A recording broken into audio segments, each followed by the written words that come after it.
End it.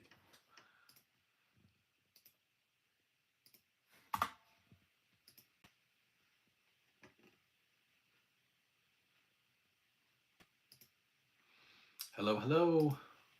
I promise. I promise I'm going to make something good happen.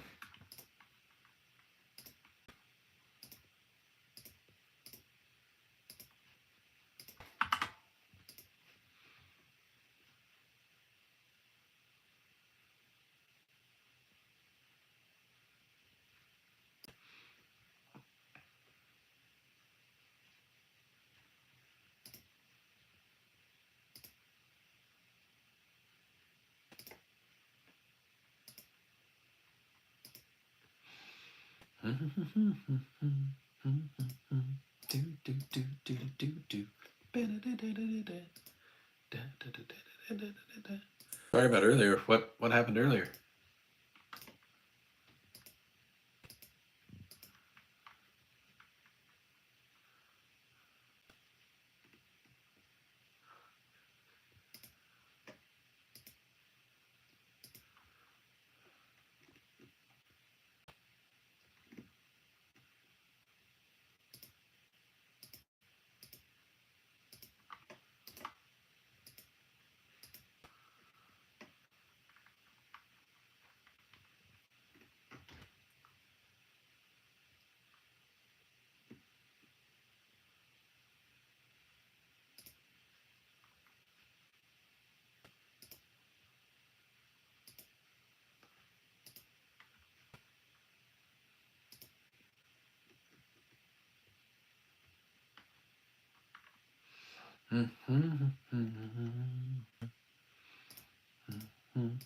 Hey guys, I'm just posting in the last few places. Posting in the last few places. Gonna make this happen. Got it. Okay. I think that's everybody.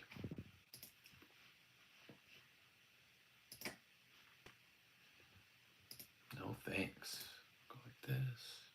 Go like this. Okay. Oh. Oh. I didn't know you did that. If it was funny, then do it. I say do it.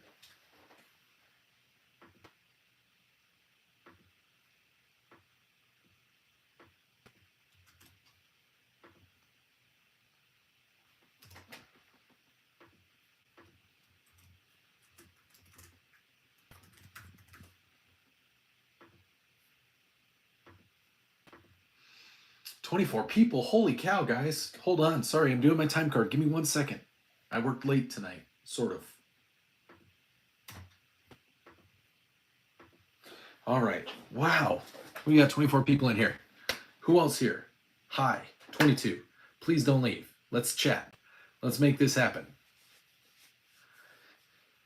Let's talk about things. I'm Below Average Utah Dad. This is my channel.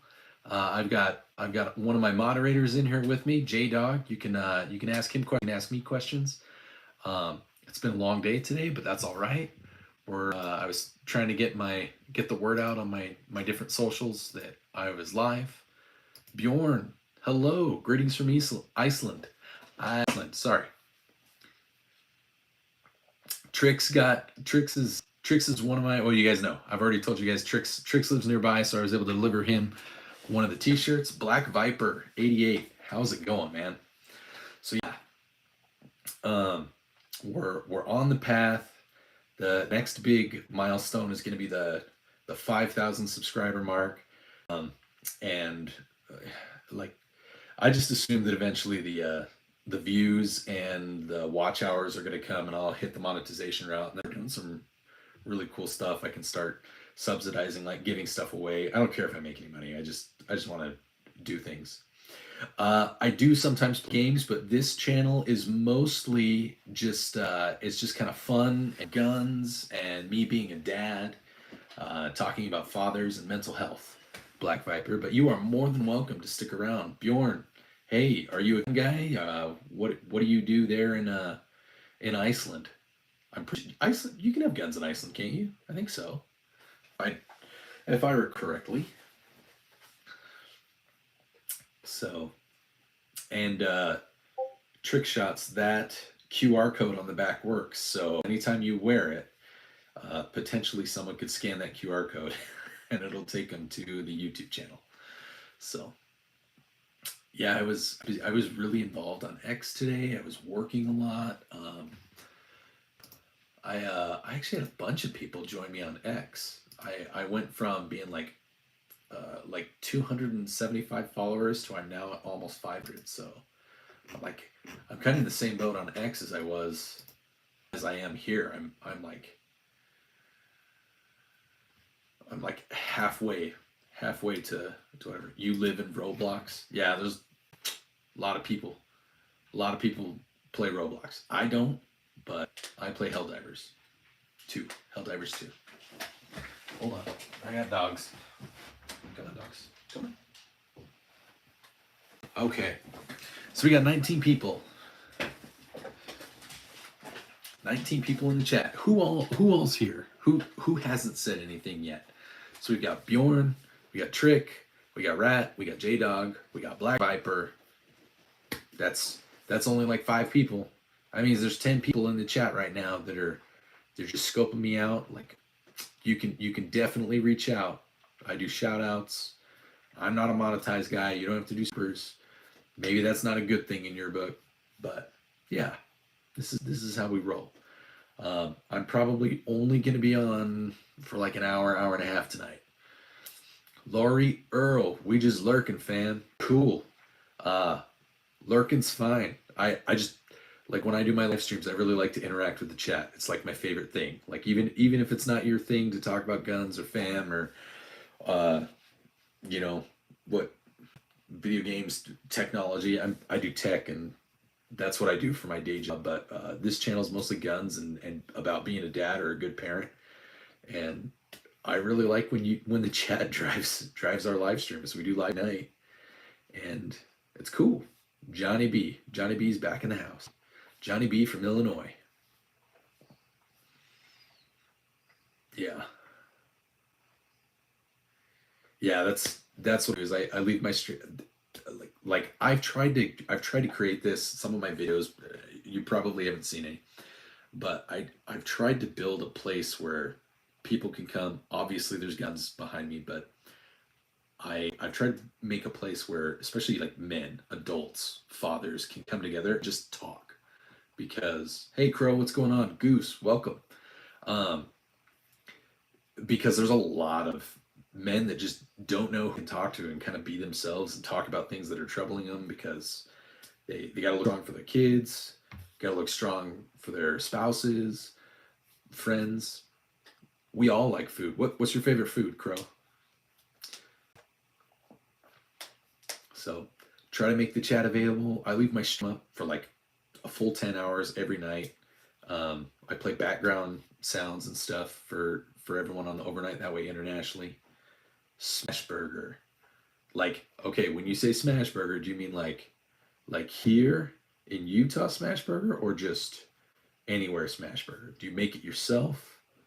Or is there a place you like to go? Because my son made pretty mean Smashburger. He's watched a lot of Guga and he's watched a lot of Nick Giovanni and Max the Meat Guy. He's huge fans of those 3 dudes. Anything breakfast, right? America Smashburger. Nice. Do you have you ever tried making your own there, Crow? Where are you from? You're saying America Smashburger, so I'm assuming you're from not the US. California. Okay. Part of the US, but definitely definitely a little bit different than where we are here in Utah, where I am here in Utah. Lori, what's your favorite? You said anything breakfast. Is there something that like I'm making TMR? Any tips? I don't know what TMR is. I'm not quite that lingo savvy. Sorry. Lori, if somebody was like, hey, do you want to go get, what's the first thing you'd be like, if somebody said, hey, let's go get breakfast. What's the first thing that comes to mind? PAX Euthanasia. Bum. What's going on? Welcome to the Below Average Utah Dad. Oh, tomorrow. Sorry. Making some tomorrow. Any tips? Okay, I do. I cook a lot. I'm kind of fat, so Big Shot can attest to that. Oh, nice. I like it. Omelet, yeah. Sour cream, omelet, bacon, sour cream. Good call, Laurie. Okay, Smashburger. Everybody ready? So you need like a 6 ounce ball of beef, and you can do it with really lean beef. I've done it with like 97% lean beef. You just have to have like everything ready before that. Um, so cast iron, whether it's like a flat iron grill or it's a cast iron pan, it needs you. If you don't have a way to measure it, you need to figure out about how big, like using cups or something. If you don't have a scale, 6 ounce ball, not 4 ounce. It's too small if it's 4 ounces, but 6 ounce ball. Once your pan is like it's like screaming hot, screaming hot, and you don't want any like oil or anything in there if it's cast iron. You just want it dry. Um, Throw that in there, and then with your smasher, whatever you use for your smasher, you can use another pan. You can use wax, the parchment paper or whatever with an actual burger smasher. Get in there and just crank it down. Smash that thing. Like, don't let up. Like if you don't do it, it's like the most evil spider that's gonna come out after you. Just smash it down. All right. And when it doesn't kind of press, you'll be able to tell when it doesn't press back. That's when you know that it's completely flat. Watch it, wait for it to be able to come up on its own. When that's how you know, like anytime you cook meat in a really hot pan, when it doesn't stick anymore, that's when you've got your crust. So you should be able to tell pretty easily. And once the crust, I told you I'm a fat guy, so I know how to cook food. I had regular food, and this is day 3. I've been doing this juice cleanse. Thanks for that, my wife. Oh, definitely give that a try and flip it. If you're gonna use cheese, just use full on American like Kraft singles. Make sure you throw burger sauce, and then you put like 2 or 3 layers of that burger. 6 ounce patties. Toast your bun. Good stuff. Good stuff. Anyways, I make some mean burritos, and I've got some people in here that have gotten my brownie recipe as well. So look at that. See, told you, dad stuff. We talk guns, we talk parenting, we talk mental health, food. Part of being a dad is knowing how to cook at least a little bit. There's gotta be something as like a dad. That's like, you've got to have one go-to, like, I can nail this. Shed out. Yes, 100% shed. Caramelized onions. So you might have to do caramelized onions. Actually, if you've never done it, you can do buttered onions. Has anyone, like show of hands, whatever, in the chat, who's ever made buttered onions?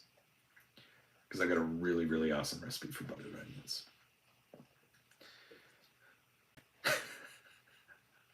Actually, so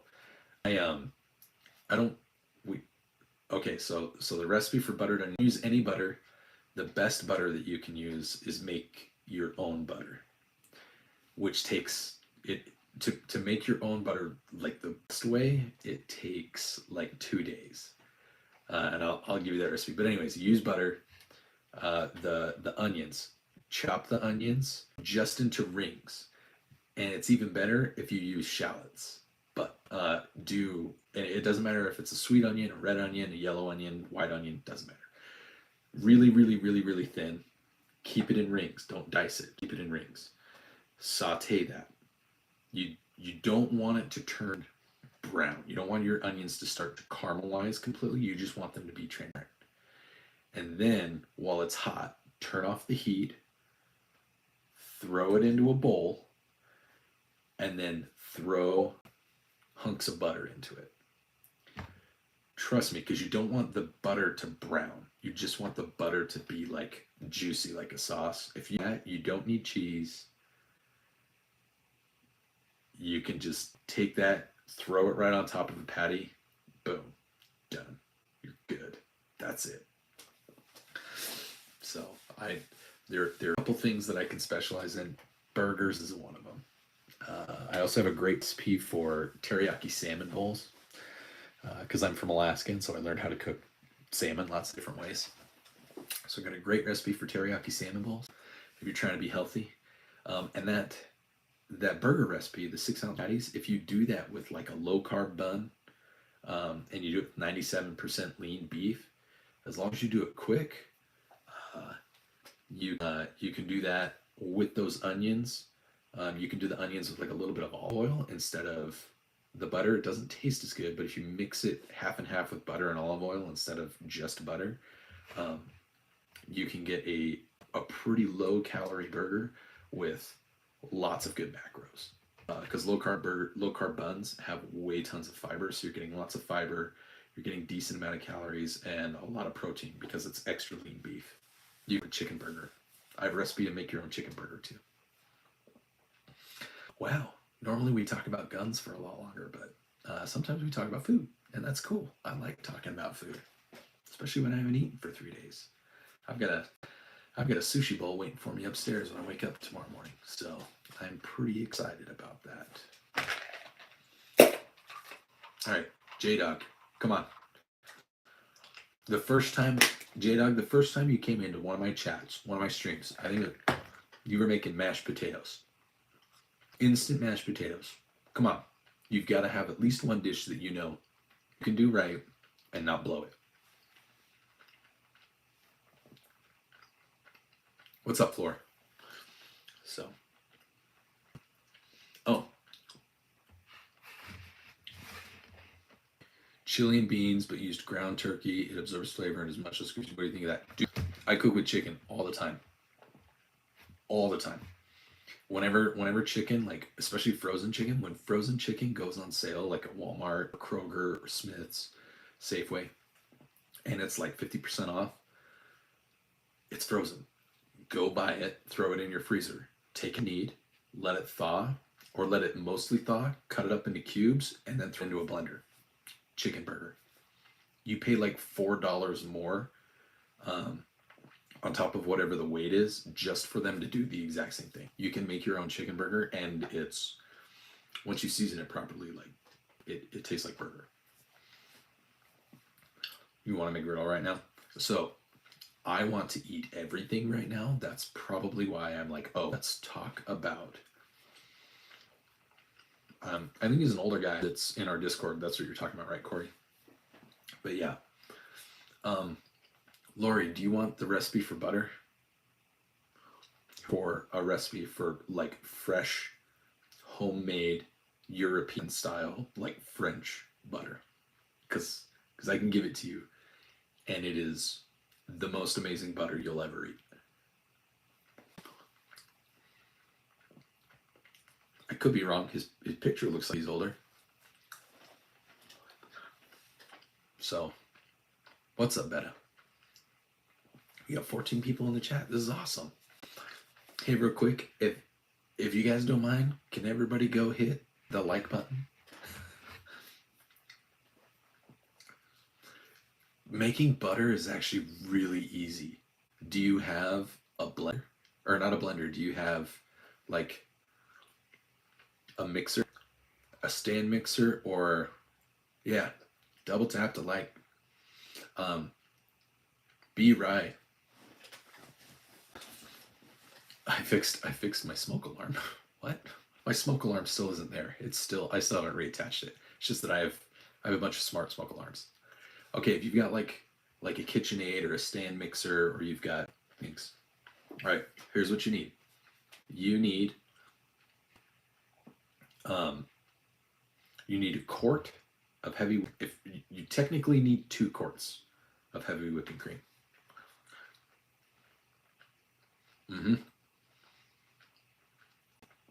Everybody looks like a little kid to me. I'm like the oldest person in the room. All right, Lori. 2 quarts of butter. You need a cup of, technically you'll need 2 cups, so that's why I usually recommend buying a pint, but you need 2 cups of whole milk cultured yogurt. You can do Greek yogurt, but I like just natural, like organic cultured yogurt. It has to be cultured because you want those cultures. So once you're ready and you've got your quart of heavy whipping cream, and get good whipping cream, like the heavier, like the more actual fat that's in the whipping cream. If you're going to do butter, you want more fat. So if you can get like an organic full fat whipping cream, that's good stuff. That's what you want. Pour the whole quart into your stand mixer. All right. And then take 1 cup of this cultured yogurt and put it in with the quart of heavy whipping cream. And then turn on your stand mixer so that it just incorporates it. Turn it off, cover it with plastic wrap, and you have to leave it for 24 hours. You have to leave it for 24 hours because what it's going to do is it's going to thicken and it's just going to get good. Trust me on this. It just gets really, really good. It helps those enzymes and those cultures and everything to mix with the cream, and it almost becomes like a cross between sour cream and Greek yogurt, like room temperature, and you can taste it. Like it tastes amazing. This is a little funky because it's like room temperature, but you want it to sit for 24 hours. Then, after 24 hours, use your stand mixer to dip it into butter, and you can whip it and whip it and whip it and whip it, and it'll whip into butter. If you have the whisk one, use the whisk first, and then after you're done with, once it starts to separate, because you know when you whip cream too much, it starts to separate a little bit. Once it starts to separate just a little bit, take out the whisk and put in the white or the paddle mixer. So it's the one that looks like this, and it's got a cross in the middle. It's like 22 people taking notes. Like, I'm not going to say anything, but this guy's talking about how to make French butter. All right. So swap out for the paddle mixer. Finish churning it. It's eventually going to separate. It's going to be butter. You'll know because it's like it'll be bright yellow. Butter is bright yellow, and then you're going to have. Dude, it's amazing. This, like, I shit you not. This is like the best butter you will ever eat. If you've never been to Europe, like if you've ever seen like the Kerrygold, the Irish butter, this is better than Kerrygold butter. Okay. I do churn it. I have like 3 pounds of butter in my fridge. All right. Once I get down to 1, I go buy all the stuff and I make new butter. So anyways, you separate the butter, and what you're gonna do is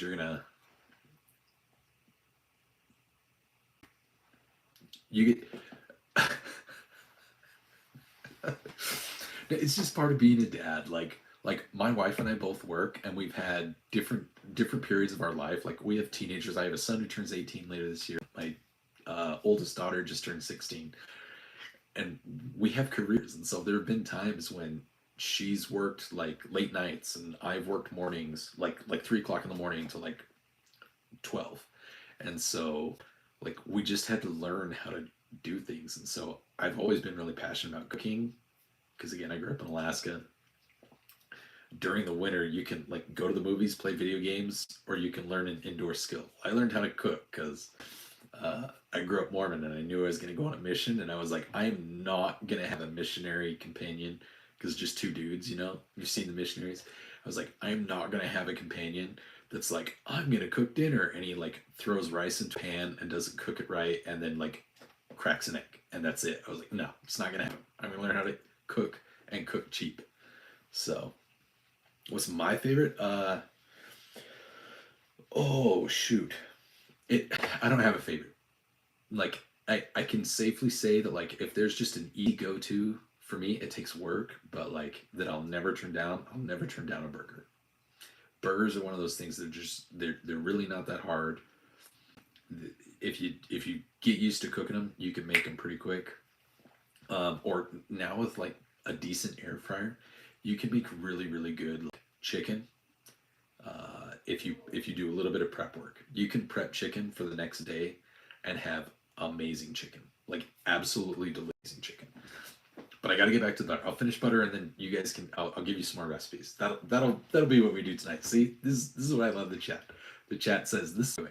So if you have friends that are, if you're in college, if you're single, if you're trying to learn how to cook something good, I've got some really easy, simple recipes that I learned as a single dude. As like when my wife, like I'm in the military, when I've been deployed and things like that. I have some great, really inexpensive, really easy recipes.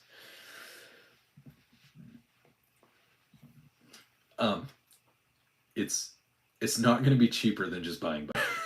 J-Dog, this is definitely more expensive, but the quality of what you're getting is cheaper than what you would pay for like good butter. So again, if you were to buy like Kerrygold butter, Irish butter, that green thing of butter that's salted, it's like $8. Hey, Jesus, we're talking about food. I'm giving recipes. Oh, I've got one for you, Lori. That's easy. You just grab the udder and you squeeze and draw at the same time. Thank you. It's a gun channel though. Like, I'll just say today we're doing a dad video. I'm gonna cook some shit. So anyways, all right, well, I have so bad ADHD, so I've got to stay focused on the butter. When you get your butter, after you mixed it, you have to take the actual butter and you need to put it in like an ice water bath.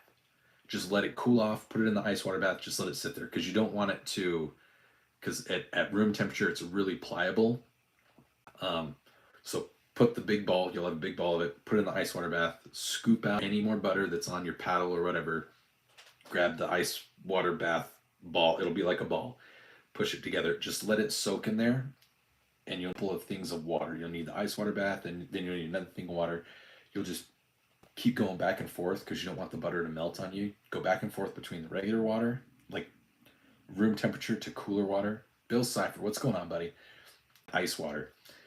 Put it in, squeeze it, because you need to squeeze out any of the extra buttermilk. If you don't get it all out, it's not a huge big deal. It's just that it'll make it so that it doesn't last as long if you keep it like out on the counter or anything like that. So go back and forth with it. Once you've got it and it's like it's mostly clear fluid, so it's mostly water that's coming out of it, go ahead and put it on a piece of like saran wrap. Salt paste, like do a little bit of salt, and then just kind of knead it with like a couple of spatulas or whatever you want to do, and then just taste a little bit at a time. Once it's salted to the amount that you want, and you always, when you have fresh butter like this, have to salt it. If you don't salt it, it'll only last 3 days. The salt actually makes it preserve, and then it will last like weeks. And you have to keep this butter in the fridge. So when you want to use it, and it needs to be soft, you can thaw it, you can soften it to room temperature, back and forth multiple times, but you have to keep it in the fridge so that it lasts, because it's made with, you've got cultures and yogurt and all kinds of things in it. So that's like more like an Irish butter, what you just made there. To make the French butter now, you have to follow the exact same recipe, but you need to use a cup of that buttermilk that you have left over.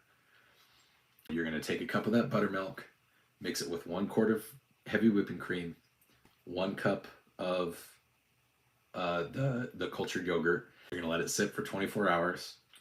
This one, if you want, you can let it sit for 48. If you let it sit for 48, it gets even better, because it just gets a little bit more cultured and a little funk to it. That's how the French do it. I'm telling you, because they use like raw milk. I would not use raw milk personally. There's homogenizing milk, it's around for a reason. I don't agree with RFK Jr. on that. Just use don't use raw cream. Use heavy whipping cream with just a high organic fat content. Follow the same thing I just said. Let it sit for 24 to 48 hours, and then you can do the exact same thing. And then if you want, you can keep that buttermilk. If you put it in like a mason jar with a lid, you can actually store that in the fridge, and it'll last for like 2 or 3 weeks. And you can use it to make more butter if you want. You can use it in, I've made cheese with mine. You can use it in sourdough. You can use it in pizza dough. There's a lot of things you can use buttermilk for. You can make like ranch dressing with it. There's a lot of things you can do with buttermilk. You can use it to tenderize beef. If you go get like a cheaper cut of beef that's a little bit more tough, that normally you would have to, stab with a fork or do whatever to tenderize it, you can soak it in buttermilk for 24 hours. Throw in like some soy sauce and whatever marinade you want, buttermilk. It'll help break down some of those fibers. It's really good. Oh, you missed the recipe on how to make your own Irish butter. So, okay, that was butter. Who wants the next recipe? What do you guys want? Laura, you said you wanted a super easy recipe, right? Are you still on? Did I lose anybody? Did everybody like and share? That's good. Awesome. So Lori might not be super interested in guns, but I've got some good recipes. See, regular everyday guy. I just have like 10 guns behind me. That's all. You are a chef, you heard? Oh, Lord does like guns. Well, then this is even better. You are in the exact right place. Okay, this is a recipe I learned again when I was on my mission in Chicago. I learned it from this little old, like the 75, 80-year-old Italian like Catholic lady. She loved having the Mormon missionaries over because we just sit and visit with her for a couple hours and scriptures with her, and she always cooked us dinner. So naturally we were like, we're getting a free meal and we can talk to this lady and she's not trying to stab at us or yell at us. And she's just a really sweet old lady. Italian sausage, doesn't matter what kind. Italian, I like hot. My wife prefers medium, but seasoned sausage. Brown your Italian sausage until it gets to kind of the crispy, like cracklings. You want it to become like crust. All right. Brown your Italian sausage until it gets down to the point where it's cracklings. Don't drain any of the fat. You need all the fat. So just keep it. You're going to take a regular sized can of plain tomato sauce. Just tomato sauce. That's it. You're going to pour it in with your cracklings. That's going to rehydrate your cracklings, and you're going to let it just slow simmer. You want that to reduce down. All right.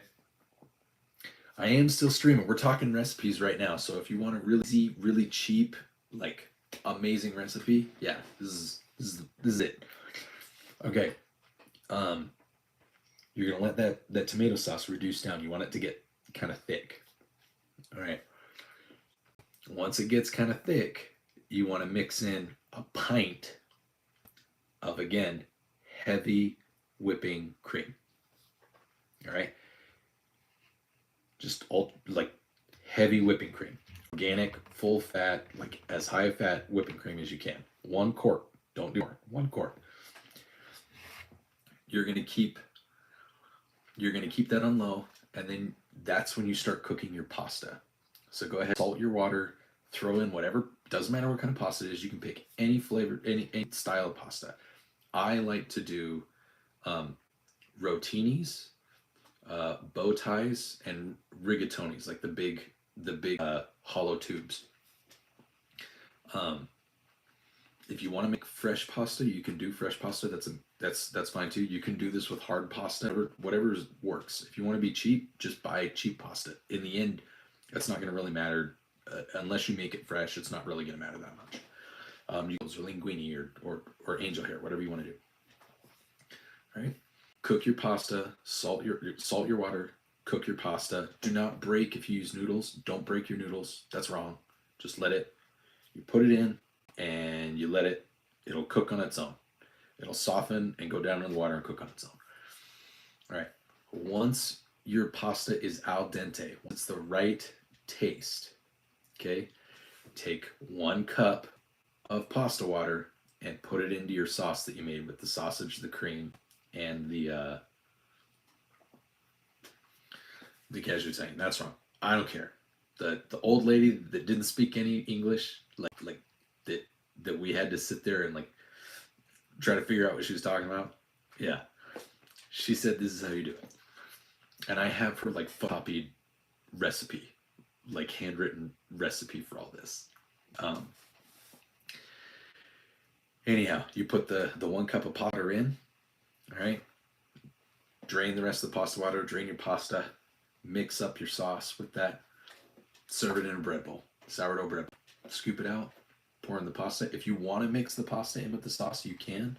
I don't like to do that. I like to throw the pasta into the bread bowl, and then I like to pour on the sauce, and that way it soaks all down into the bread bowl. But the pasta water, you do that last so that it helps the pasta stick to the sauce when you serve the sauce. But that is, you don't have to add anything to it. You don't have to do anything fancy to it. It's just sauce, cream, and sausage. That's it. 3 ingredients. And pasta. But 3 ingredients. I promise you, you will make this. This is probably my fanciest dish, and it's super simple. The fanciest thing that I can make. Like, this is the thing that if at my house, if we're gonna do a fancy dinner, if I do fancy dinner, I want like steak. I want like 3 days aged and dry brined, and like I want steak like that. Like whipped Yukon Gold potatoes and a single beet mixed in, so it's like pink whipped potatoes. Like I like fancy food like that. No, my family, if they want something fancy, they say, "Dad, will you make your pasta?" And I know exactly what they're talking about. This is that recipe. So, let's see who's next. Who wants another meal? J Dog. I know. Yeah. J Dog, based on some of the things you've said in the chat before, I know that you need a super easy recipe. I know you need one. It's okay. You can admit that you need one. It's fine. There's nothing wrong with that. Yeah, we're talking. So we do guns in here, okay? But also I am giving recipes because I've had to learn how to like cook food and do lots of things as a dad. My wife, we've had altering schedules throughout our marriage, and so we both learned how to cook really, really well, really, really cheap, really, really fast. So I'm doing recipes tonight. So if there is a recipe, if there's something you want, something you've heard of, I've probably got one for it. But J Dog, I'm gonna give you you talked about having the ninja thing. I've got a super amazing recipe for you. Welcome to the channel. Thanks for popping in. Please make a request for a recipe, and I will give you one. That will be what I do for the next hour. I will give people recipes. I actually have a pretty decent recipe for goulash. So, J Dog, are you ready? Are you ready with a pen and pencil? Or you can just go back through. That's the great thing about this is if you guys if you're getting any of the instructions. Actually, what I should do. Let me do this real quick. I'm gonna edit the video to say recipes.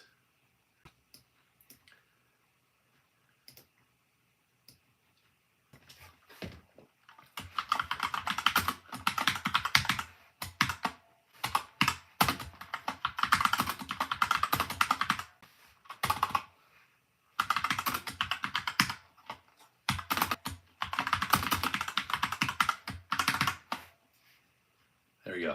Gourmet recipes night with the BAUD. Make a request. Okay. Alrighty. Okay, well, the good news is you can just come back to this stream. Okay? Here you go, J Dog. Do you have a rice cooker? Show of hands in the chat. You don't have a rice cooker. Just something. Raise your hand, emoji, some kind of emoji if you don't have a rice cooker. You don't have a rice cooker. You have a Ninja crockpot thing, but you don't have a rice cooker? Okay. You can do this with instant rice. It just takes a little more effort. All right. Some of you might have heard this already. All right. If you're on a budget, Okay, so you got beef roast. I know that you can make rice in that thing. I don't know how easy it is, but I know you can make rice in a regular crock pot, so I imagine you'd be able to make rice in the Ninja. But anyways, make rice. I don't care if that's buy instant rice. I don't care if it's pre-made rice that you microwave. Microwave doesn't matter. All right. This is like the ultimate food stretch hack. All right. Uncle Ben's instant rice works. All right. Make rice. You need a can of beans. Hello, Raphael. A can of beans. Now that can be just regular beans. It can be chili with beans. It can be any flavor beans. All right. Um. Nice to meet you, A. Nice to meet you. Come back. We do streams every night. So if you want another recipe, like maybe I'll do a couple recipe videos. Um, okay, so you've got your rice, you've got your beans. If you have chili, it's easy because that has like your meat and your protein, and it's got some seasoning already in it. So that's why I like a can of Hormel chili and rice. But you don't stop there. Throw in, like if you've got it, can of green chili, like the actual diced green chilies or jalapenos. There's just a little bit of flavor. Throw that in. Can of corn. All right, you mix all this together in a pan, like a frying pan, and you just want to reduce it down so it's not too watery. You don't want it to be too watery. If you've got some fresh vegetables, you can throw in like some fresh onion. You can throw in some fresh peppers. It's up to you. But main ingredients: can of corn, can of chili, or beans. If you don't have a can of chili and you're just using beans, then you'll need to throw in another protein, either chicken or beef. You can ground beef. You can saute ground beef. You can in frying pan, reduced. Once it's reduced, get your tortilla, or you can eat it in a bowl, or you can use a big flour tortilla, make a burrito. What I sometimes like to do is take corn tortillas and I heat them up a little bit on a pan, fill half of the flour tortilla with this mixture, fold it, and then I will put it back in the pan, back in my separate pan, and I'll cook it on both sides so it gets crunchy on the outside. So it's like a stuffed, crunchy taco. Um, if you eat it just as a bowl, that's fine. You can eat it just as a bowl. You can throw some lettuce in it, make like a little taco salad. You can dip chips into it. It's that easy. And like if you do it with all canned foods, hey Sleepy Hollow, what's going on? It's like $5, and we'll make enough food easily for like 4 meals. You can easily stretch this to 4 meals and be full. If you want to get fancy, you can get a thing of Greek yogurt, 0% fat Greek yogurt. I like the Oikos kind. I do remember you being in our chats before, Sleepy. I just can't remember how long ago it was. That's right, Wenda. Wenda, you were in one of my very first chats. You were in one of my very streams. I do remember that. Welcome back.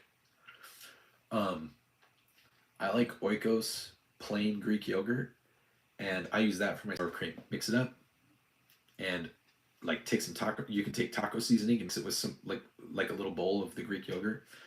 If you get the little end cups of plain Oikos Greek yogurt, you can seriously just take like some pepper, put some pepper and some chili powder, and mix it up, and you've got a nice little super healthy, like macro friendly dip, and it's amazing. Hold. We're gonna put a stop on everything. Wenda says you say you're scared. If someone in the stream says that they need help or they're scared or they're sad, we stop. What's going on?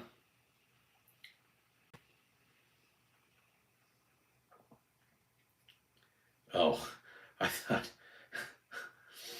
I thought that you were actually like there was something going on, because we've actually had a couple people come in and say that they're not doing great. So we've had long chats with people.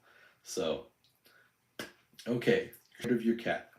It's probably healthy because I'm pretty certain that all cats want to murder us. We just don't know it. Or we do know it, we just don't know when it's going to happen. That's why they sleep on our faces and they pretend that they're making skits and then they'll like scratch you for no reason. I'm like, that's why when they get stressed, they go like pee on everything. Oh yeah, and you know that they think to themselves like, pitiful humans, I can totally take you, even though like in reality that's never gonna happen. Okay, let's see this meme. Meme land.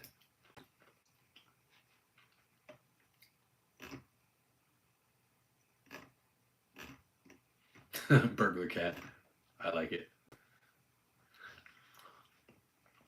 So, all right. Yeah. Okay. So there you go, J Dog. Now you've got a way so that when you go work your late shift and you home, you don't have to try to make. I love like fresh organic honeybee, like bee honey. Yeah, 100%. All in on that. Raphael. Waiting. Barbecue ribs. Okay. Do you want easy barbecue ribs if you don't have a barbecue, or do you have a barbecue? Because I can tell you how to bake ribs and have it taste like smoked barbecue ribs.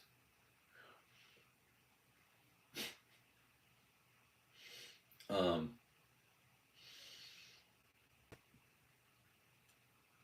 like you forget that you have the cat, or you just think that she kind of wants to murder you.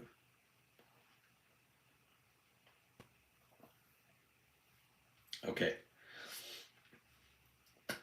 Beta, you're gonna need help from an adult to do this right because you need alcohol.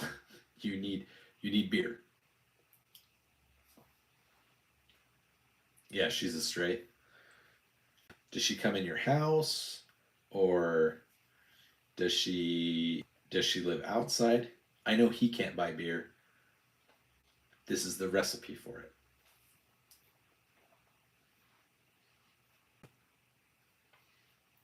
Trust me. You can do it not with beer. You can use like apple juice, but it's not as good. So I'll just give you the recipe. You can substitute beer with apple juice. Okay. So you need to get however many ribs you can cook, and you need a pot that you can boil your ribs in.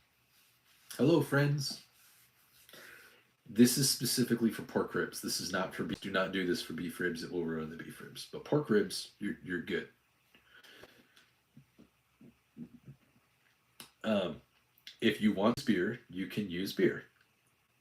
However, it may be, however it you happen to come upon it. But you use apple juice.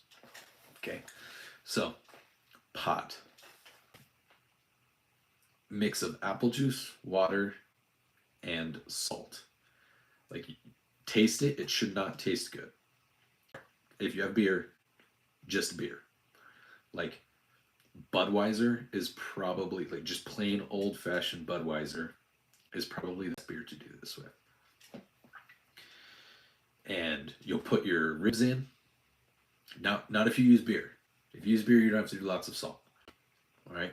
But if you do the apple juice, then you'll want salt.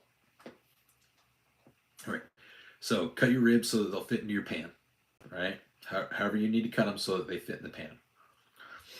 And then you'll pour in your apple juice or beer. If you pour in the apple juice, remember you need to also do salt and like a quarter cup of apple cider vinegar if you're doing apple juice. All right. And you need to boil your ribs, not the whole time, but you need to boil them for like uh, half an hour, 45 minutes. They should be cooked, but you don't want the bones to separate. You still want it to be kind of firm. All right.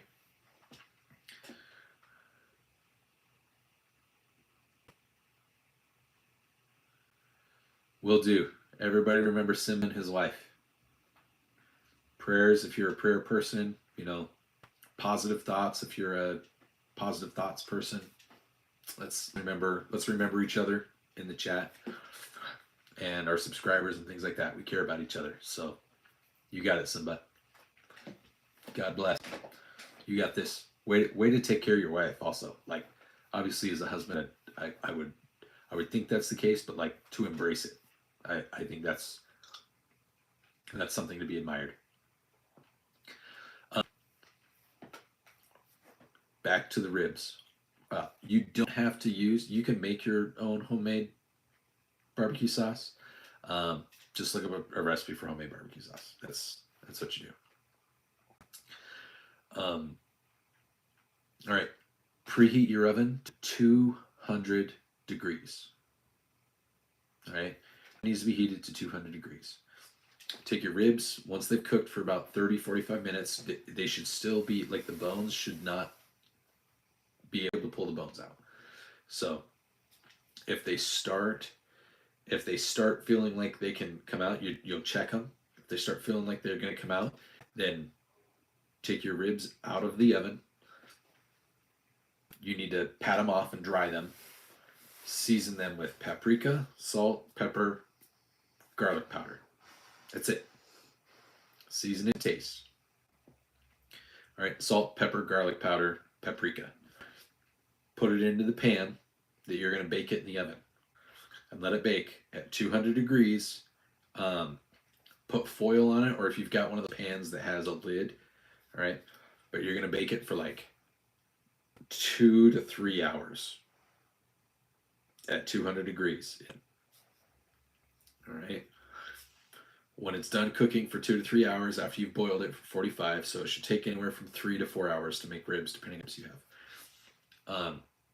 Then you can take some of that water some of the juices and water and fat and everything or the apple juice and all that, take some of that, mix it in a bowl with whatever barbecue sauce you have. Take some of that. Hello, Jose Oranges. Well. I know a couple people that say that, and so it makes me think you're one of those people. That people has been struck like 3 times in the last week. But mix your whatever barbecue sauce you choose with this. If you want to make your own barbecue sauce, you can.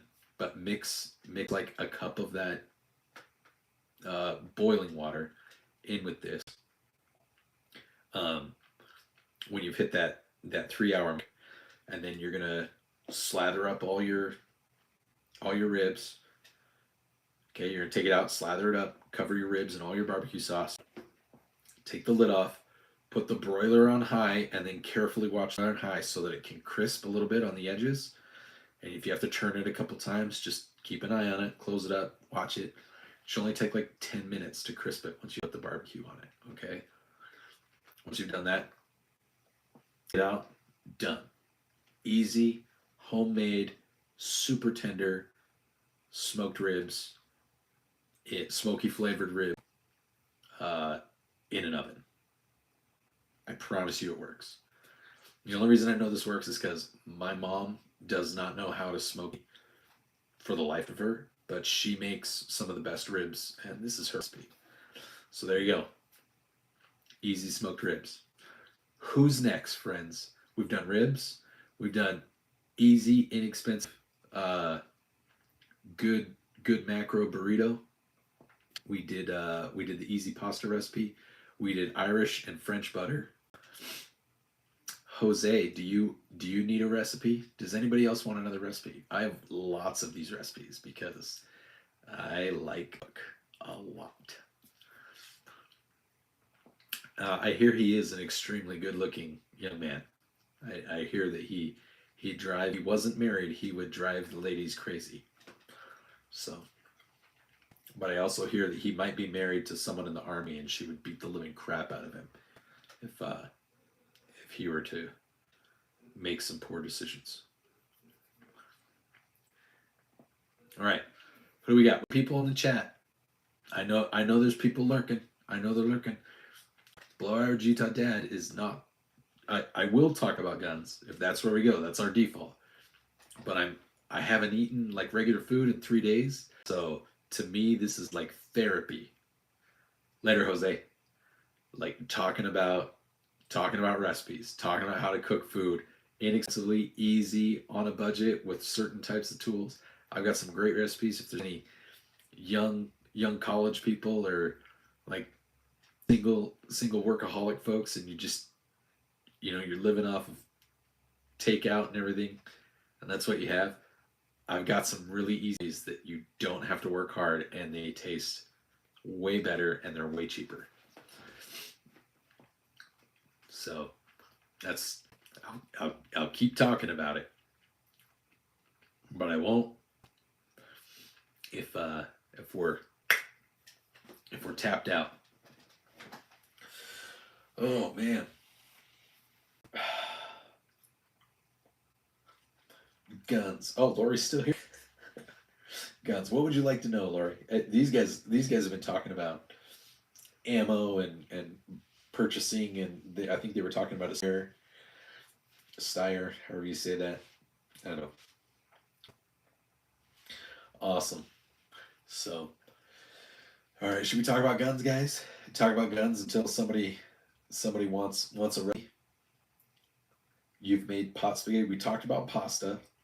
You just repo. You'll have to come back in and rewatch the stream later to get the recipes. Maybe that's what I'll do one day. Is I'll post a bunch of the poorest of spaghetti. You can post. Oh wait, somebody wanted goulash. Somebody wanted goulash. Is Oh no, crackpot left. That's or A left. A wanted goulash.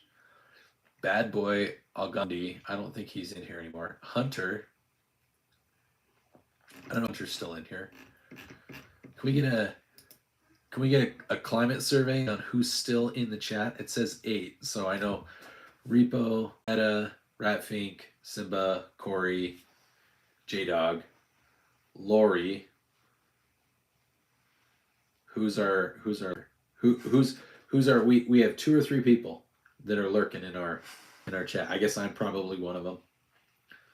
So we've got a couple folks that are in the chat. Please don't be shy. We were talking about recipes and food.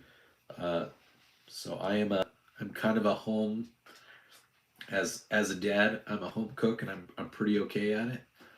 But if you want a specific kind of recipe that is super easy, super inexpensive, I've probably got one for you.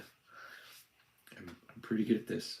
Oh, if you make that burrito mix and you have tortillas, you should always make sure that after you stuff your burrito, you grill the burrito on 2 sides. Always have to grill your burrito tortilla when it's built. It adds an element of flavor and texture to your burrito, which is very important. Some survival knowledge. I can do that. Let's see, what kind of building shelter, how to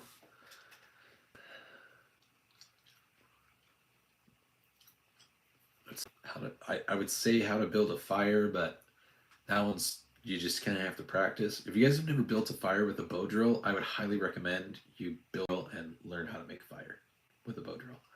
It will once you have got it down. It's kind of one of those things, kind of like solving a Rubik's Cube. Once you do it once, it gets easier and easier and easier and easier. Where to look for water? Wherever there's vegetation, there's water. It sounds stupid. If you know how to identify like even dried creek bed or anything like that, if there's an overhang or if there's a shaded spot, if you're at a dried creek bed, usually where there's if there's anything like this, you can dig down and you can usually find water in those spots. If you are in a desert or in a more desert place, wherever you see bigger vegetation, a lot of desert plants don't need a lot of water. They can retain water and they've got deep roots. But if you see If you boil your water, you're fine. Maybe let it cool. Don't drink hot water unless it's like cold outside, and then let it cool to where it's a safe temperature. Um, you can also do things like with water, you can add like pine needles to water. And one, it gives you like, it gives it some flavor, but it also acts as a little bit as an antiseptic and a vitamin C, uh, pine needles, spruce needles, any type of evergreen tree, you can do that with. Just the needles. Don't do the don't do the actual twig. Just the needles in your water. You can boil the water with that. It'll help act as an antiseptic. It helps your, yes. Don't filter radioactive water after a nuke. But it has vitamin C. It's got some vitamin A, vitamin D. It's it tastes, a little bit better. It can help keep your teeth a little bit cleaner because of some of the antiseptic qualities in it. Um, it'll keep your breath fresh, like if you're in a situation. There's a little bit of calorie intake because those pine needles, like as they cook, as they boil with the water, um, they'll get softer, and you can kind of chew on them and swallow them. It won't hurt you to do that. Um, so you can do that.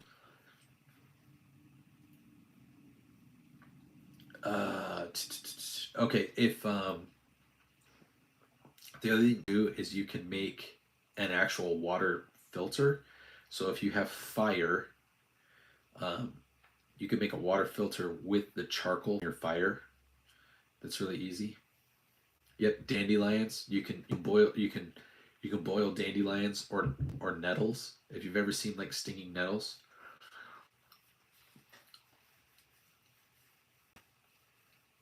Oh yeah. You can use if you can safely separate a bullet, you can pour that and have it be an ignition source. So um, if you're gonna do like a drill, that can be an easy thing to do. Have it separated with your kindling, and you can pour your coal, which you'll make from dust that gets really hot from the friction of the bow drill. You can use that. Um, pour that into the whatever. Let's see. If you've got your charcoal and you've got like a spare sock, you can filter with charcoal and sock. You can do um, the charcoal at the bottom. You can throw dirt in there, charcoal, dirt, um, sand or gravel, some rocks. You can pour that all into a sock, um, and then put that sock on whatever canister, whatever you're going to use to collect your water. If you can't boil water, you can take, as long as there's not like poo or dead animals in the water, um, you can take the water. If it's like just free flowing water, don't do standing water, free flowing water, and pour it into. Um, if that's all you have, if that's all you have, that's all you have, J Dog. So, yeah, I'm not saying it's perfect. I'm just saying if that's all you have, that's all you have. You can do that. So layers, starting, you want charcoal to be on the bottom, then sand, um, then, like I said, gravel or small pebbles, maybe rocks, and it's just to help clear out anything that might be in the water.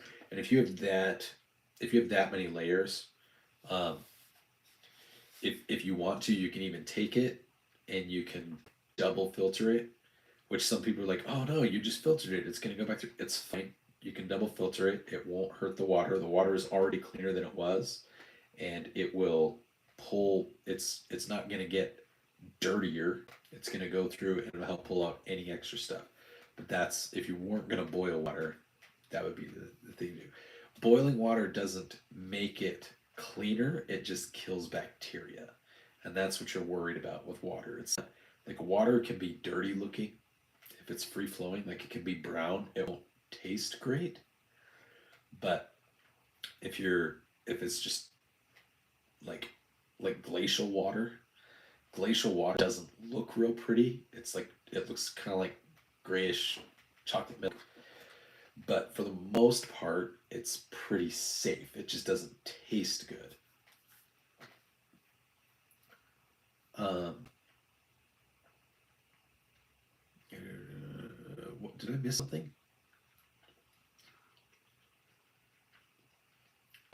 Anyways, filtering water. What's another question about survival stuff? Um, Shelter. I think everybody kind of has an idea how to make shelter, but if you've got trees, make sure that the trees are safe. When I say the trees are safe, I mean make sure they're not rotting. Look above you, because a lot of people don't realize they need to look up, because lots of trees old in the forest. Lots of trees have like rotten branches because they don't get trimmed or anything like that. Or as they get older, like they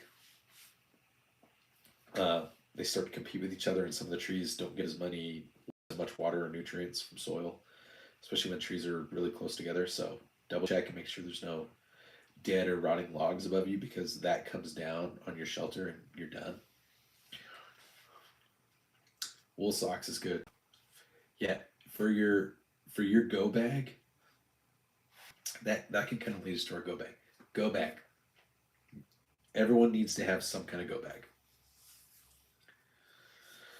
What to do if okay, if you live in America and you end up in a radiation zone, um, we have a much bigger issue at hand. uh, One, if you're in a radiation zone, then that means you've already survived some kind of nuclear holocaust.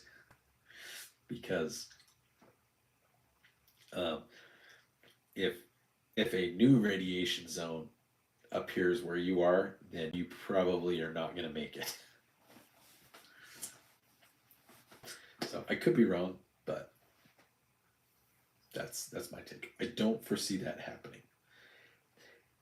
There would have to be a lot of things go way, way, way, way wrong if that's going to happen.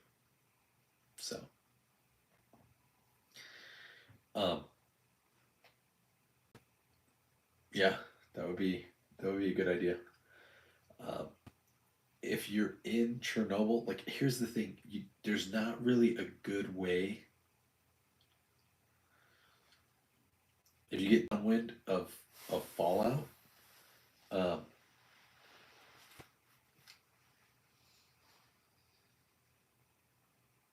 stay as far away from where you know there's a high probability of radiation. Stay as far away from it as possible. If you can't say you can't because you're gonna get shot.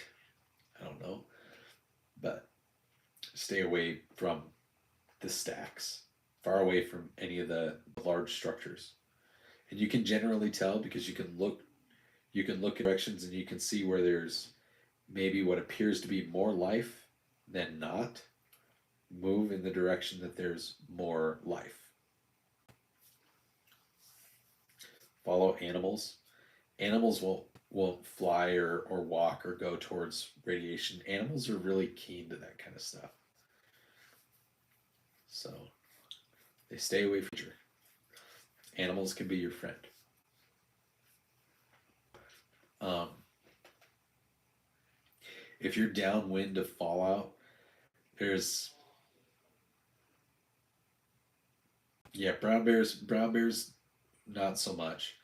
Um, but in general, well, like if you're making noise, the brown bears will stay away. Uh, and brown bears will sometimes go towards civilization. They'll sometimes go towards an easy meal, like trash and stuff. I've seen brown bears go after trash all the time. I grew up in Fairbanks, or just outside of Fairbanks, G. So, um, if you're downwind of fallout, I guess try to get out of the fallout. Try to get upwind of the fallout, or like if you're downwind and it's coming from a direction, moving laterally is going to be your safest bet. make a club. Hello, Luan. It's late, buddy. Um, so if you find yourself in the forest with a knife, the first thing you're gonna do is you're gonna find, and you don't want it to be, you don't want to use a rock, but you need to find a fairly good sized stick that's got some weight, because you're gonna use that knife like an axe. You're gonna put it, whatever you're gonna put it up against, and you're gonna whack the spine of the knife, and that's gonna be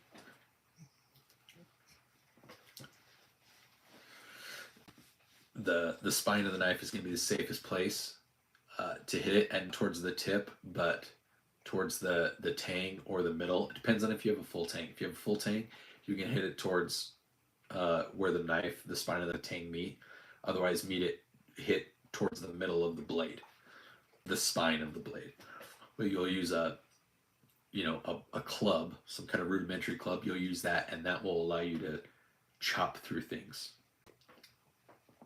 more easily with a knife. So you can use that. Then you can do something like, maybe you can find a sharp stone if you need an axe. You can find something that you can, because outside of like a granular stone, or a stone that's sedimentary, if it's, and even then sometimes, but it's like igneous rock, or if it's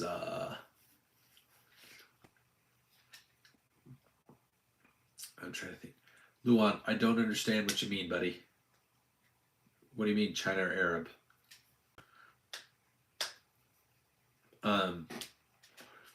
But yeah, you can make with a reasonable stone. You can kind of sharpen one edge. You don't have to like make it sharp, but you can at least make it a wedge.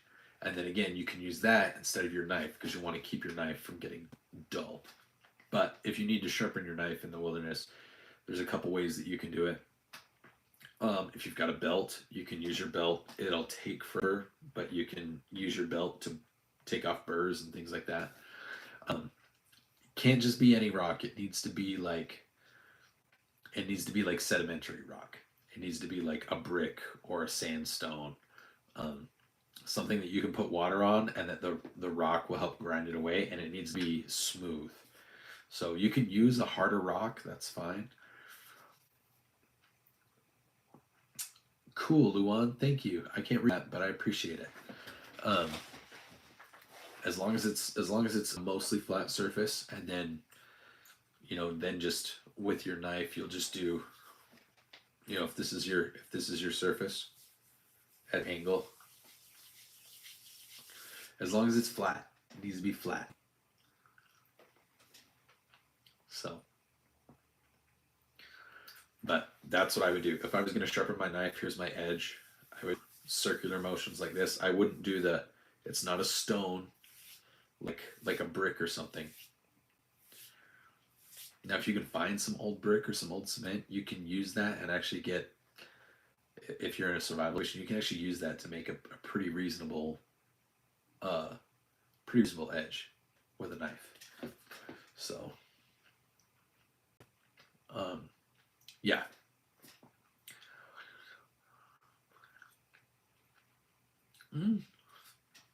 Depends on which wood. If it's more summer, then I would say yes, because you don't want to be on the ground with critters. And depending on like the kind of environment you're in, if it's a little bit cooler, you're probably fine being on the ground. However, if you're somewhere where there's snakes and stuff, having a hammock, even just getting a little bit off the ground, is good. But yeah, if you're building a go bag, then yeah, a hammock is a super easy thing. I always recommend like a bundle of 550 cord, because you can do so much with 550 cord. Like cordage can be a lifesaver. You can use it to trap food. You can use it to make a net. You can use it to help make your shelter. You can use it to start fire. You can use it to suture. Like there's so many good things you can do with 550 cord. Amazing. Needle, a good needle. If you're in the desert, you can use agave I've done that. It's fine. It probably won't hold. Later, Luan. Thanks, bud. Um, if you so you can break down the 550 cord, and then it leaves you with those strands, and then you can separate those strands, and then you can separate those further. It's not going to be pretty, but you can get it to suture. If you're in the desert, you can use bark. So if you have like willow bark makes pretty good rope. Um, you can use agave. You can make pretty nice rope with agave actually. It takes a little bit, so you have to pull the agave fibers out of the agave, and you do that. Like the easiest way to do it, what that I've told people is you put the tip of the agave, the sharp part, and it can sometimes be like that long. You have to be real careful, but you put it in your mouth, and just to where you can feel that your teeth can kind of break through. You don't want to go too far, and you can go like that, and you can just barely wear away at the skin of the agave. You don't want to go too far. You don't want it to be hard, but right where it starts to get soft, where you can feel that your teeth can go a little bit. Just do that a little bit, and then once you're through, you'll be able to tell. Once you're through, you can look at it. What you'll do is at the tip of the agave, where you've bit through the skin a little, you'll just kind of work it a little bit like this, and then slowly you can pull it, and you'll pull out. It'll have like 8 or 9 really, really cool, really, really like strong fiber. And then you can use a rock. You can actually like make that agave needle really, really, really, really fine. If you've got some alcohol or you've got fire, you can sterilize it real quick. You can use that to do sutures. But if you have all that fiber, you can just braid. If you don't know how to braid, I'm not saying braid hair, but if you don't know how to braid fiber, you need to learn how to braid fiber. Go buy some yarn. Go buy like 3 things of yarn. Practice braiding fiber, and make up one, one, one, one, one, one, one, one, one. It's just each layer. One, one, third layer, second layer. Learn how to make rope. You can absolutely. I have a bunch of my first aid kits are from Amazon. There's better ones, but like if you do like just type in IFAK, individual first aid kit, you can get a pretty decent little IFAK, and it's probably going to cost you $30. So yeah, same thing. If you have 2 pieces of rope, you weave the rope into itself, and you have to kind of unwind it, and then you rewind it back in. And you can do that, and if you do it in a couple layers and then pull on that rope tight, it'll help those fibers retighten around each other. Learn how to. Yeah, G is 100% right. Space blanket, have like 3 or 4 of those space blankets. You'd be surprised, like a space blanket and maybe some tarpaulin. You can make a shelter that's really, really, really, really warm without a lot of effort. Now remember, that space blanket will be really, really susceptible to flame. So you don't want to get it too close to flame, but you can build a fire within about 3 feet of that and be okay. And as long as it's behind you, if you're between it and the fire, and say you've got like you build a fire by a dirt berm or something like that, that heat will radiate into that space blanket, and it will get toasted, like to the point that I've had people, like when I've shown them how to do this, I've had people almost get dehydrated because they got so hot. Um, so if you can build fire and you've got a space blanket, you can make some pretty good shelter. Building shelter's not that hard. Or building a warm shelter.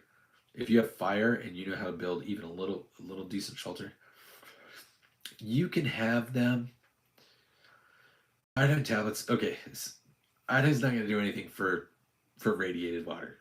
If there are nukes that are involved, guys, I don't know how else to say this, but if nukes are involved, you're going to get sick eventually. Like you're just if you die in the initial blast, if there's nukes, right? The fallout, depending on how far away you are from the fallout, you either have weeks, months, or years, but you are not going to live to be 80 anymore. You're just not.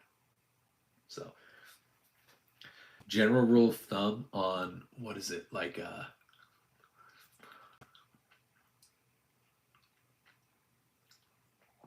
So layers of leaves. So if you're in a more rainy area, so rainforest doesn't mean tropical. There's tropical rainforests, and um, there's like misty rainforests, which are what you find in like Oregon and Idaho and Washington.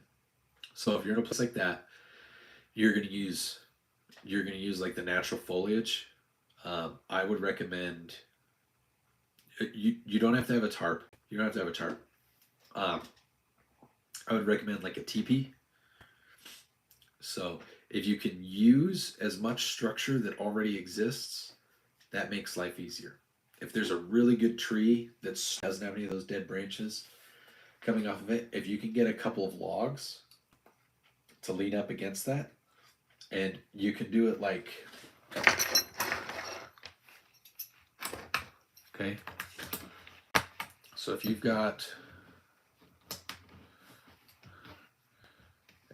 a couple of logs, let me see if I can do it with these. All right. You got a sturdy tree, and you can get a couple of logs to lean up against each other, against that tree.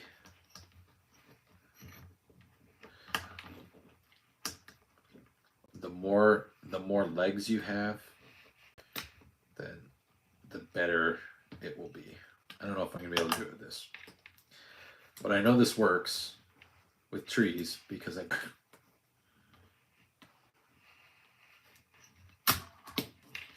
So,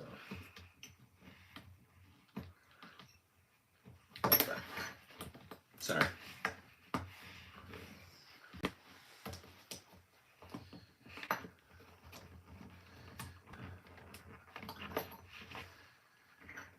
So,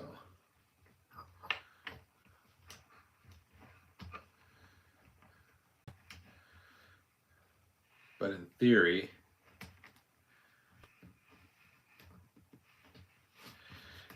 you can get, yeah, make a teepee, and then you'll get boughs, and you just do lots and lots and lots and lots and lots and lots of layers.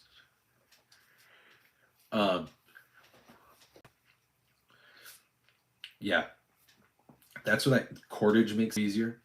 But you'll get boughs, and what's great about boughs is that once you get like your 3 or 4 beams for your teepee all together, if you can tie it together, if you don't have to use your like good cordage, if you can use bark cordage or straw or whatever, because you can weave straw together pretty quick. You can make some good rope that you can just kind of wind it around each other. Don't worry about making a perfect knot. If you're just making shelter, like seriously, just like string, just keep going. The layers there are, then the easier it'll be. But anyways, once you have those layers, then you're going to get smaller beams to act as like so you have your main support beams, but then you're going to get smaller sticks that go up along the edges, and that's going to be so that you can put your shelter there. And you're going to start at the ground, and you're just going to throw layers of boughs and more sticks. So sticks and boughs, sticks and boughs. And so eventually it will be waterproof enough. So you might get a little bit of water in it still, but you just do it. If it's rainy, you can just keep doing it until no water comes in. But because it's boughs, smoke and things, you build a fire inside this thing, and smoke will get out, and it'll stay nice and warm. Um, If it's rainy, it should not catch on fire, but that's, yeah. But yeah, wool socks. Hello, Hunter. How are you, bud? Yeah. So those are some things you can do for like building shelter. Um, wax covered matches. Um, so I'd recommend always having some wax covered matches where the head is covered in wax, a lighter, magnifying glass, um, a a magnesium stick. So you want to have like multiple ways to make fire. All right. Some steel wool and a 9-volt battery. Don't use that one. Get a real magnifying glass. Even even just like going to the store and getting find the in the craft section they'll have magnifying glasses, or go buy a really pair of binoculars. Like if you can find a $10 pair of binoculars, or binoculars at a dollar store or something, go buy a pair of binoculars and just unscrew it. Just take out that lens. If you can see far away, that lens will be better than that little dinky one. Okay, Hunter, what's going on? Pause discussion. Hunter has a dilemma, so we're going to listen to what he has to say. That's what we do, Hunter. I'm a big proponent of mental health and making a place where if somebody needs help or anything, good call, G. Lint from your dryer. Save lint in a plastic bag. That's an easy way to get fire starter.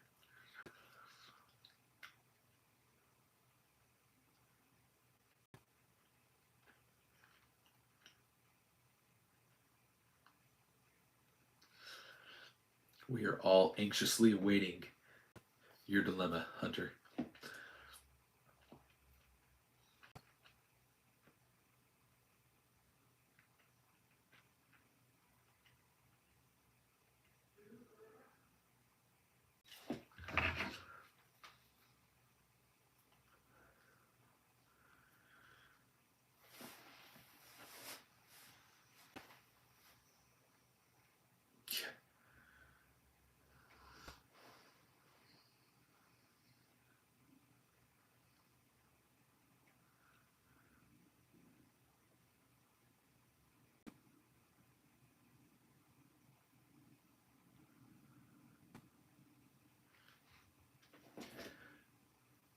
Hi, chat. We're waiting for someone who came in. Okay.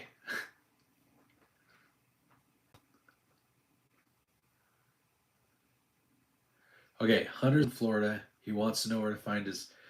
Um, I'm gonna be honest, Hunter. I don't know where you are in Florida, and I don't know what of. Hey, Isaiah, welcome. So we're talking about where to build a gun range in Florida, like where to buy enough land to have enough range. Hunter, I think you could do it. I think you could do it on with as little as half an acre, even. If you can find half an acre, I think you'll just have to dig it out yourself. You'll probably need to like buy a backhoe or something and dig down and create a berm. But it'll need to be below. It'll need to be below the horizon. You have to dig it down into. But you could build your own gun range, I think, and you'd be fine.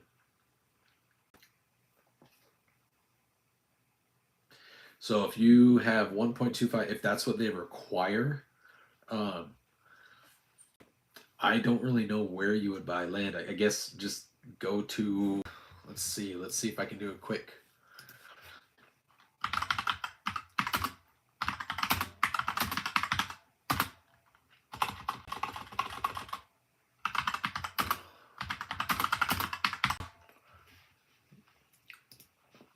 Florida land for sale, land.com.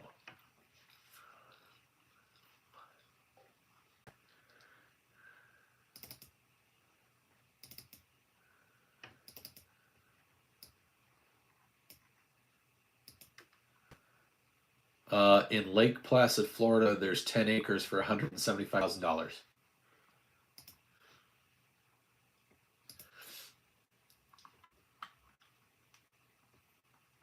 Where are you located, Hunter? If you go to land.com, they have 10 acres in Lake Placid. That's $185,000. I don't know what it has access to, but it's 10 acres of land. It looks like kind of swampland, but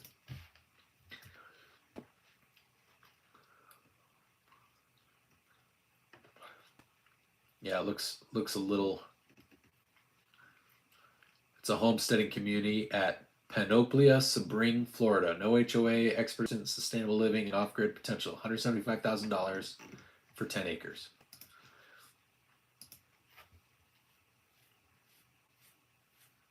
Yeah, go to land.com. That's where I just went. So let's see what else they had. You're in Florida. Again, I don't know where in Florida you are. That doesn't seem right.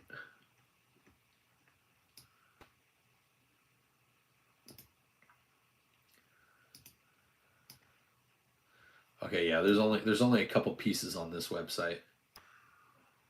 And these are all like small pieces of land, except for that one big piece.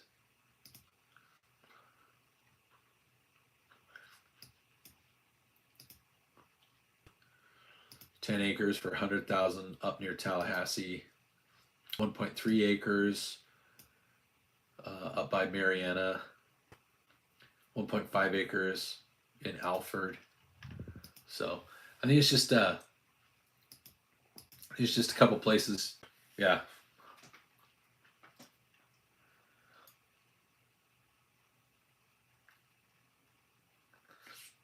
What do you mean, Repo? What kind of survival horror situation are we talking about?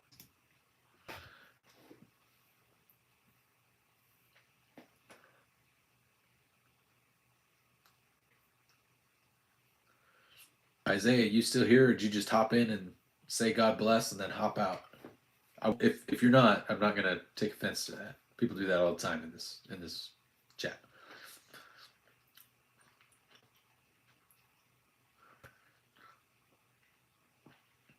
Yeah, that's a good point. G's got a really good point. You don't know what kind of survival, like aliens have come to the planet, have come to Earth. Zombies, like goblins and monsters. What kind of horror situation are we talking about? Democrats have taken over the country.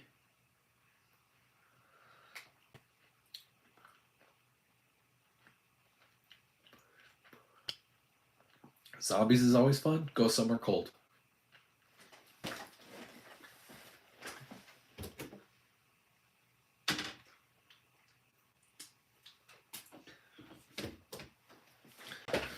Here's the thing. If a zombie apocalypse ever happens, it's not that hard for us to outlive the zombies.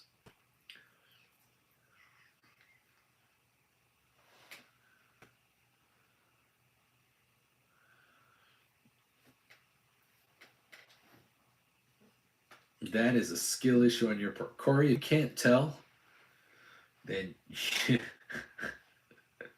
if you can't tell, then you deserve the rewards that you reap. No, they don't.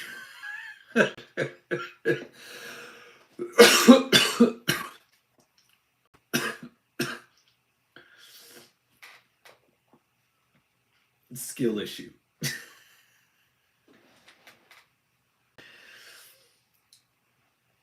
So here's the thing.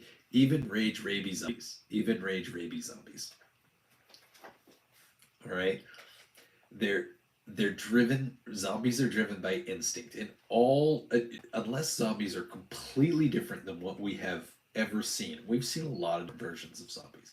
Some of them, some of them are coherent. Some of them are just people that are alive after their heart stops beating or whatever. They're infected with a virus, like they're completely lucid. So we don't know if it's lucid zombies. If it's lucid zombies, that should be easy. We try to reason with lucid zombies. If they're not lucid zombies, if they're slow moving zombies, you run away. If they're fast moving zombies, and here's the thing, because kind of the general interpretation and understanding of zombies is that their their electrical impulses and things are still functioning. Um, their electrical impulses are controlling their musculature and controlling their nervous system, but they don't have circulatory systems, which is why zombies look like, after time, like zombies start to look like they're rotting. So here's the thing: after a certain amount of time, that is very strange. I don't think I would want to know what a zombie tastes like, but that's interesting. G. I don't know that I'd go that far. But anyways, because zombies generally, the understanding is they don't have a circulatory system. Their heart doesn't bore.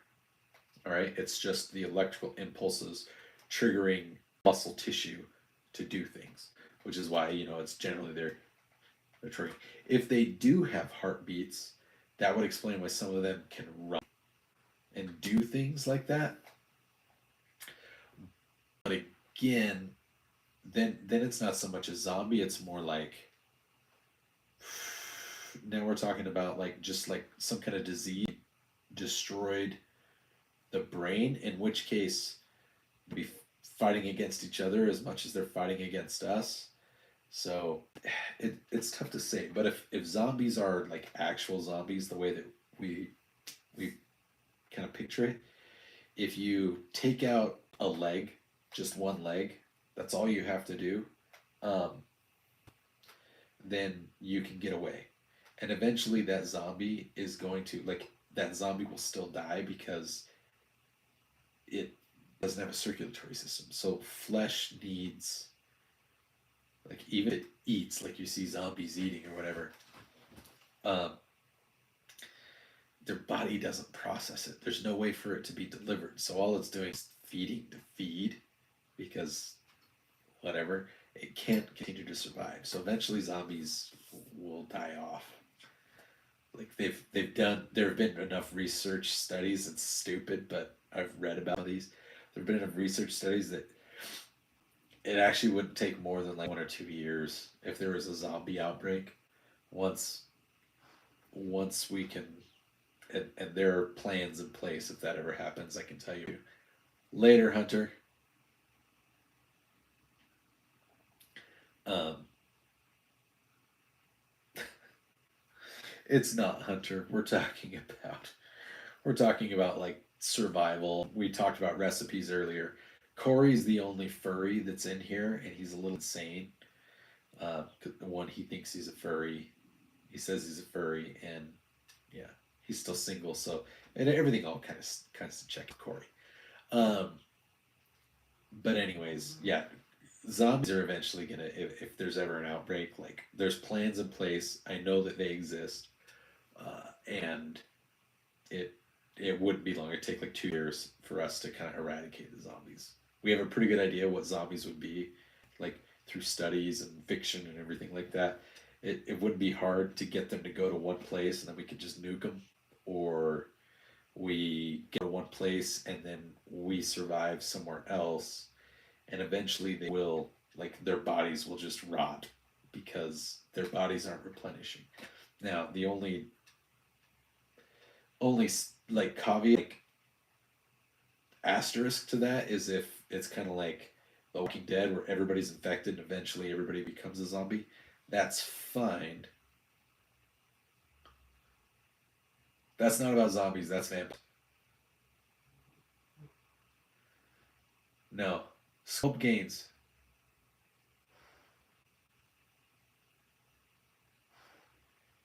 Uh, I would. I don't know, but if you have a hearing, I would always say take a lawyer. If he's got a buddy, or if he's got a lawyer on retainer, I would definitely say take a lawyer. If you're going to court, take a lawyer. Don't worry about it. It's somebody who pretends to be an animal. Like the people that dress up like animals and then do like weird shit. That's what furry is.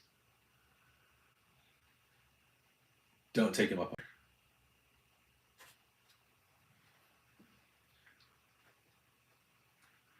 Don't do that either.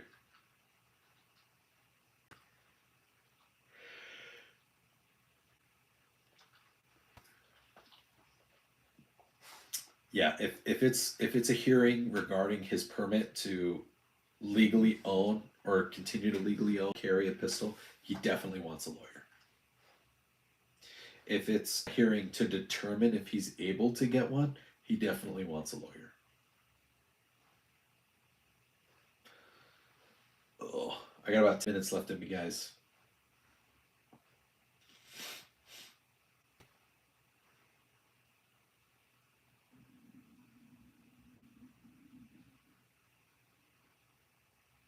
Yeah, no problem, man. Welcome to the channel, by the way. It's the first time I've seen you in here. But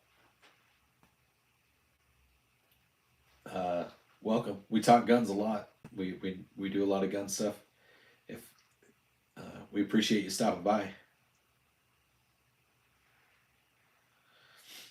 Sometimes tinfoil dinner, like sometimes I like to make tinfoil dinners. Just like cut up some veggies and some potatoes, throw some salt and pepper and garlic and like some cut up chicken or some ground beef. Just throw it in tinfoil and then throw it in my oven. Sometimes I make tinfoil dinners like that, and it's good. It's good shit.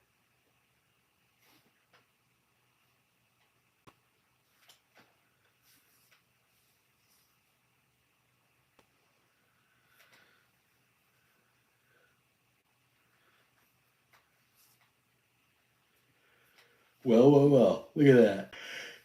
ATF is better. Remember, he did this last time. ATF. Oh yeah, this is definitely you. You definitely are gonna like this place. We do live streams pretty much every night. I've got lots of fun short content, but I've got some longer content that's pretty good. Corey should take the furry with him to the hearing. Yeah. Oh, what was I gonna say? J Dog. Still need to figure out what to get this weekend. A case of 9mm.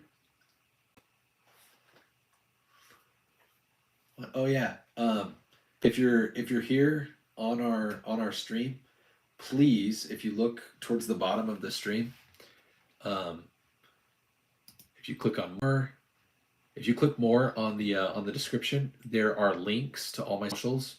We all use the Discord for during the day. We throw ideas. We've got a channel for just guns. We've got pictures. There's mental health stuff. All kinds of good things in the Discord, and then you can also get to all of my other socials. I have a Facebook page and an Instagram page. The Facebook page has some links to really good gun groups all over the U.S. I also am on X. X is a little bit of a Wild West area. Like I am not reserved on X at all. Like you will see me being very angry and F words, and like I will comment and be rude. So this is definitely the more family friendly thing, but I'm so content is very just two-way humor. All right, it's really just like being goofy and doing fun shit with my like. I did one of those. You did a mockingbird. I did one of those, and I like pretended to like I was cocking my shotgun, like I was gonna go after the mockingbird for mocking me, instead of like getting depressed like the other ones. But like on X, I am very much an absolutist. Like I should be allowed to own F-15s absolutist. Like 100%. If I have a way to store missiles, I should be allowed to own missiles. The NFA should not exist. We should be able to own machine guns and flamethrowers and bazookas. Like arms. It doesn't say guns in the Second Amendment. Okay. It says arms. Arms can be this pen. It could be a tank. It could be an F-15. It could be grenades. Arms are arms. Now, that's not what it's been interpreted as. There have been laws that have been written that are unconstitutional that translate that way. So those exist. I'm hoping they go away.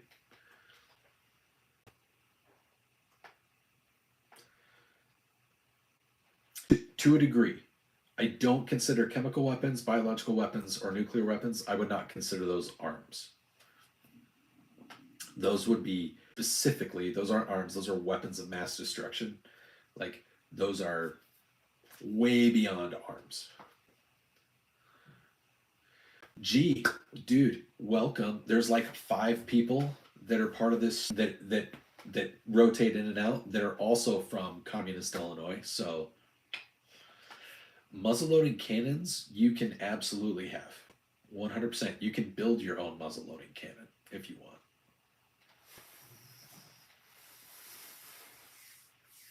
So, hey Josh, good night, bud.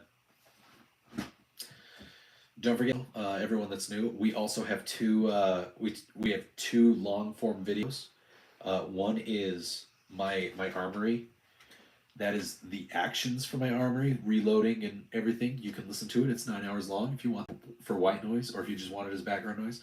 We also have gunfight that's 10 hours long from our video.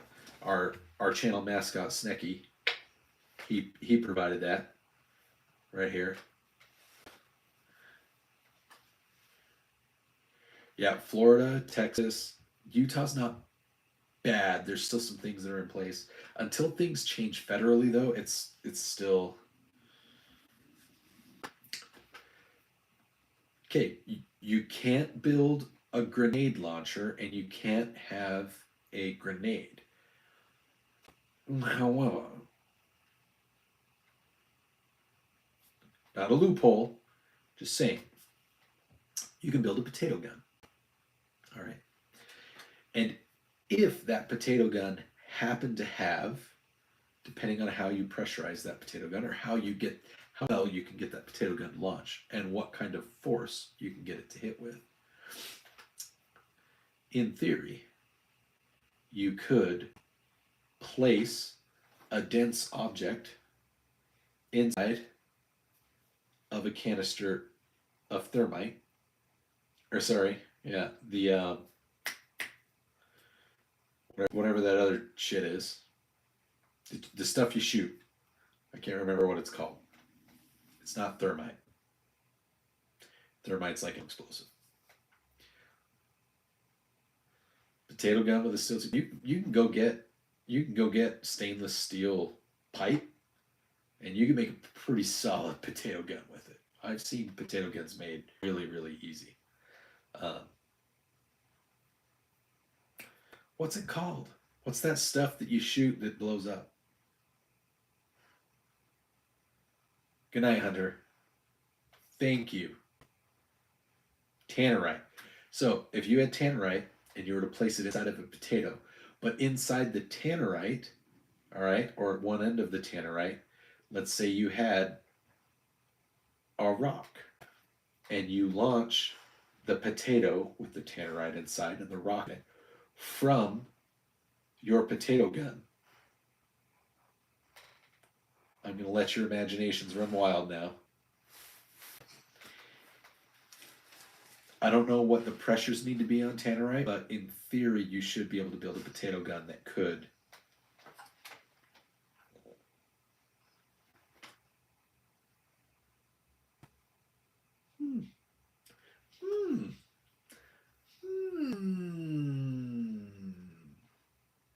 Only thing that fits inside is a golf ball. What kind of... Dude, go get some like 5-inch steel pipe.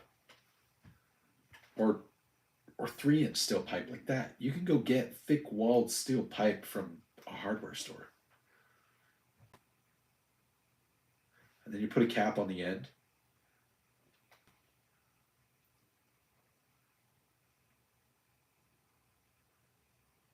I'll bet you build a potato gun that could shoot supersonic. I'll bet you could build a potato gun that could shoot supersonic. You can, if you tell somebody you're going to build a potato gun, Google how to build a potato gun.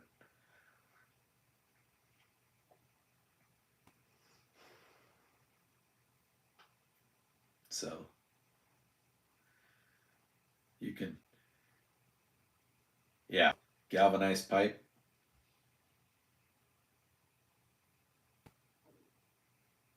So, I mean, now at that point, is it cannon? Maybe, maybe.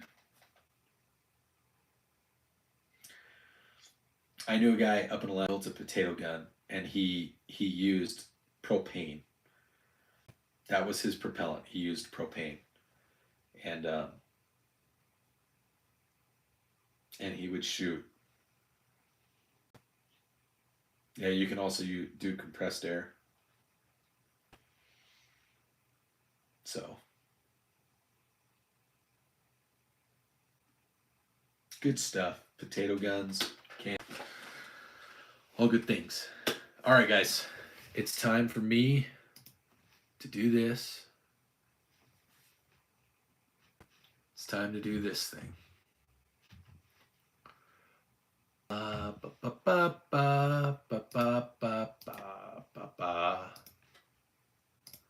That was the How I Met Your Mother song.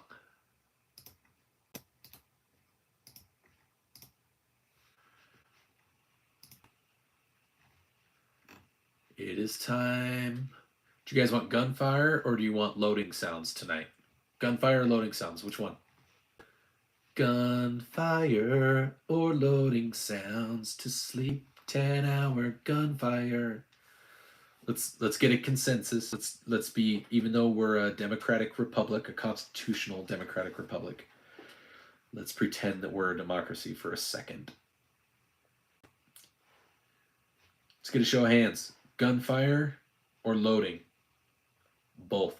I don't think that would sound good, Betta. I don't think both sound good. I'll pick one and then you can play the other on your own.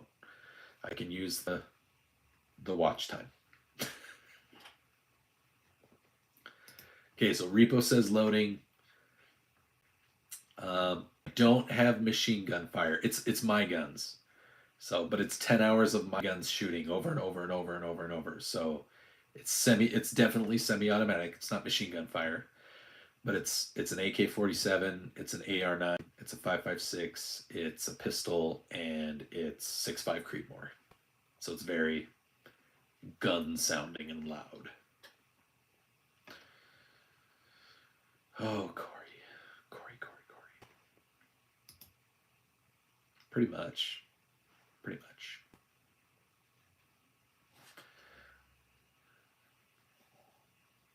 All right.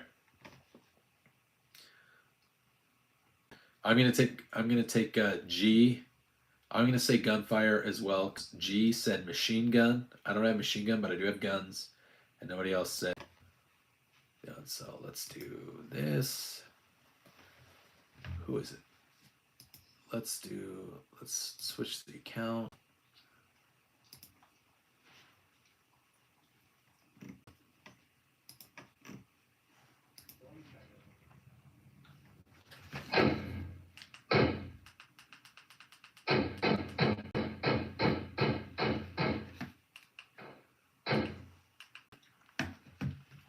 Okay. There we go, gents. All right.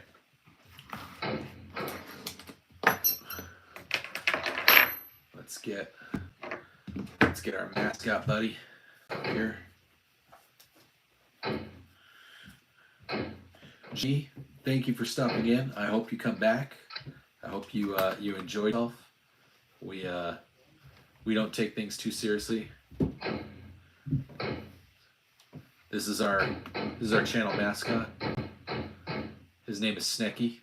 He's the no step snack. We're very original here. We have very thoughtful, original naming scheme. There we go.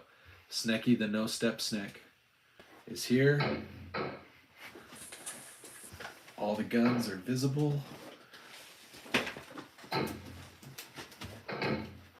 Well, welcome. I hope you come back around. Like I said earlier, here every night, pretty much.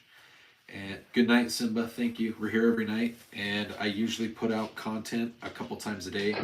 I work on it in the morning and schedule it, so it should release. It tends to release every 3 to 4 hours, shorts and long form video. But, gentlemen, good night. Have a wonderful Thursday.